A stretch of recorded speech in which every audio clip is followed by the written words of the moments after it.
Here are better ways to control bullies behaving badly. Teachers, if nothing seems to work to rein in your bullies, you're watching the right video. We're going to help. Most teachers are given lots of education on teaching content and doing assessment, but the biggest problems in your classroom probably have nothing at all to do with content or assessment. The biggest problem in your classroom is probably a behavioral one. It's probably something like bullying. Since 80% of teacher training is on content, you may feel unprepared and unsuccessful attempting to moderate behavior problems like bullying.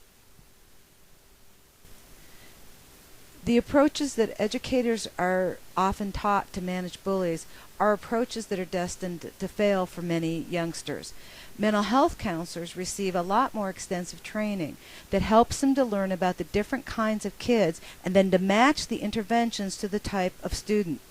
It would be like you wouldn't use one textbook with all your students. And just in the same way, you can't expect one-size-fits-all methods for bullies to work with all of them. In fact, ordinary methods that are commonly used with bullies will fail with the youngster who is most likely to be the bully. That explains why sometimes nothing seems to work to rein in out-of-control bullies. We're Youth Change, the largest source of creative problem-stopping interventions for student behavior problems. On our website, youthchange.com, we have thousands of strategies for every kind of student behavior problem. Today, I'm going to give you some of our best methods for bullying. My name is Ruth Herman Wells, and I'm the director of Youth Change Workshops. I've spent my life creating real-world methods for real-world kids. Today, you're going to see methods that are taken from our posters on our website, youthchange.com. Now, of course, posters aren't going to be able to work as your only intervention, but these methods are very visual and perfect for video. You'll also want to use other styles of interventions like worksheets and cartoons, stories, games, quizzes, and so on, so you reach every youngster. You'll find thousands of resources just like that all over our website.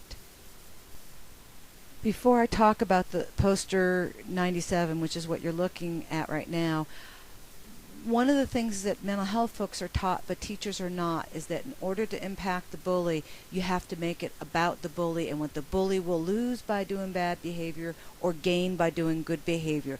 If the intervention is not about the bully, then it's not going to work. That's what this poster does. Let me read it to you. The poster shows two employees in business suits. One employee says to the other, "Want to help me beat up the new employee after work?" The caption says, "Bully today, bully tomorrow. Stop now if you can." You're going to plant the seed that if all you learn at our school is how to torment and hassle other people, how is that going to prepare you for a job and how will you survive? You can even ask your young people to name all the jobs and businesses they can do and beat up on their coworkers and customers whenever they want. They may notice there are none. We're making it all about what the bully gets or the bully loses. That's the only way you will impact a lot of your bullies. Mental health counselors and psychologists and social workers learn about a youngster called conduct disorder. Like ADHD, a teacher can't diagnose conduct disorder, but like ADHD, you can sure get a sense of when you're seeing it and adjust accordingly. 11 to 14% of your students are conduct disorder. That means they are incapable of caring about other people, and it's really easy for them to hurt other people. They crumple another student the way you crumple a piece of paper, and they feel just as bad about it, which means they don't feel bad at all. If you use relationship-based interventions with your conduct disordered students, you will find nothing works. As popular as character ed is and other relationship-based approaches, they always fail with conduct disorders. Not only do they leave the safety issues unaddressed, but it leaves the conduct disorder thinking that you don't have a clue who they are and that they can actually run the show. That's why poster 100 that you're looking at is a good example of an intervention that can help with conduct disorders. They make it about what the conduct disorder gets for me if they do better. It says, Big Bullies of America, preparing for high-paying careers in name-calling, hitting, tripping, and shoving, building a better future by hassling you. You can work with your conduct disordered bully to understand that if all they learn from you at school, or all they get from school, is how to be really good at tormenting other kids, that could play out in long-term difficulties throughout their life, where they struggle in jobs and in their apartment and in the community. But if they learn how to be better behaved and to be able to have better people skills, their life could be potentially much happier, much more successful. Now that it's about me, what I get from me, by being better behaved, you may be able to moderate some of the bullying. You're looking at poster 145. It says, official notice, all jobs now require people skills.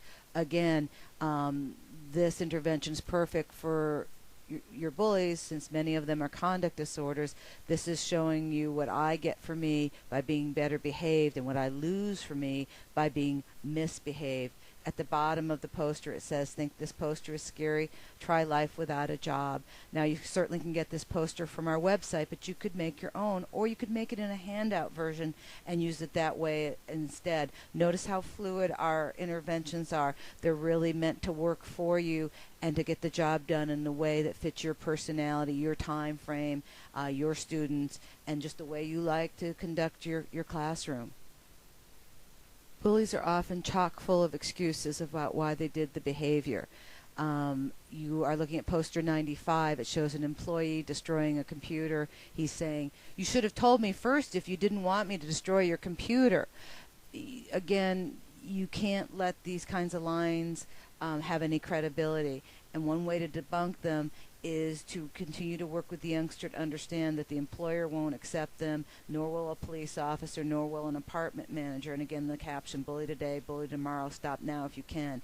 Challenge the youngster to stop now. And if they have dreams about being in some kind of line of work, say a long-haul truck driver, get some employers in from that field and get to talk to your class and query them about what would you do if an employee destroyed a computer or somebody else's property and then claimed, but I didn't know because you didn't tell me first. Let the youngsters see how these kinds of lines are going to play out in the real world. What you're doing is you're throwing the youngster into the future and letting him experience doing the time without actually doing the crime, so to speak. Here's another poster from the same series. This is poster 99. It shows two employees and one saying, did you see what the new employee is wearing? What you're doing is you're taking some of the conventional lines that bullies use to bully other kids and taking them out of ready usage because you're showing how they're going to play out in the adult world. It also makes them look the lines look a tad ridiculous and kind of silly. So you're chipping away at the use of these lines, and that's a really good tactic so that they can't just be such easy, ready, throwaway lines. Again, notice how we're avoiding the relationship-based approaches like character ed, making amends, doing something nice for the person. Those tend to always fail with bullies. We're shifting to approaches that may work with bullies. So even if some of these aren't your first choice or don't fit your personality and your style just perfectly, you may have to use them. Just like sometimes you have to use a textbook that's not your favorite because that particular textbook fits that particular young person. The same is true here. You're using the tools that work. They may not be your favorite tools or the tools that you use the most, but they are the tools that will get the job done, and isn't that what you've been looking for? If you found this information on bullies and conduct disorders interesting, we actually offer a class, and you can get CEUs for taking the class, and it's completely online. It's called Antisocial Youth and Conduct Disorders, and it's on our website at youthchange.com/continuing.html. That's CONTINUING. It's a fast, inexpensive course, and it will pay off in fewer badly behaved bullies. If you like these interventions for bullies, we have much more than just posters to help you. There are thousands more interventions on our website, youthchange.com. You can also get a free subscription there to our Problem Student Problem Solver magazine. Youth Change has all types of solutions for all types of student problems, including gangs, work refusal, truancy, non-compliance, poor motivation, apathy, and much more. We have books, ebooks, posters, general session workshops, on-site workshops, and distance learning. If you're a youth professional like a teacher or a counselor, teaching assistant, or social worker, you can also call us at 503-982-4220. Working with difficult children and youth doesn't have to be so difficult. We can help.